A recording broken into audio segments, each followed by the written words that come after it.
लोदेश्वर महादेव मंदिर का हो या अन्य प्रमुख स्थलों को जोड़ने के लिए, मार्गों के निर्माण के लिए पैसा दिया जा चुका है। कार्य युद्ध स्तर पर प्रारंभ होने जा रहा है। कुछ कार्य प्रारंभ हो चुके हैं, कुछ कार्य आगे बढ़ेंगे, ये रुकेंगे नहीं। ये रुकने वाली सरकार नहीं है, डिगने वाली सरकार नहीं है। ये डबल इंजन की सरकार प्रधानमंत्री मोदी जी के नेतृत्व में, उनके मार्गदर्शन में जो बोलती है वह करके दिखाती है, और जितना करती है उतना ही बोलती है।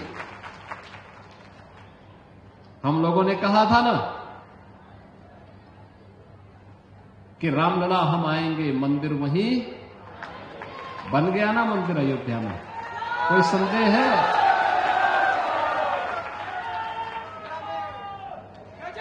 कोई संदेह है?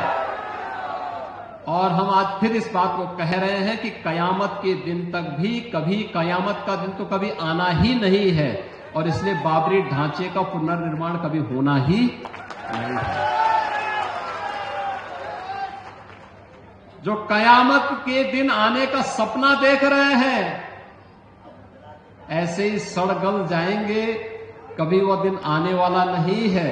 और उनके सपनों को ऐसे ही हम अपनी विरासत को सम्मान देते हुए, भारत की गौरवशाली परंपरा को, सनातन धर्म की इस परंपरा को, जैसे प्रधानमंत्री जी ने 25 नवंबर को अयोध्या धाम में आकर के सनातन के प्रतीक श्री राम मंदिर में भव्य केसरिया ध्वज का आरोहण किया था, ये केसरिया ध्वज हमेशा ही भारत के इस गौरव को, सनातन के इस गौरव को आगे बढ़ाने का कार्य इसी मजबूती के साथ करेगा। बहनों और भाइयों, आप याद करिए ना, अयोध्या में 500 वर्षों के बाद एक गौरवशाली क्षण हमारे सामने आया।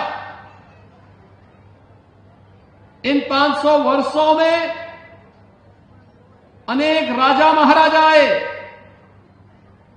अनेक सरकारें आई होंगी। 1947 में भारत आजाद हुआ,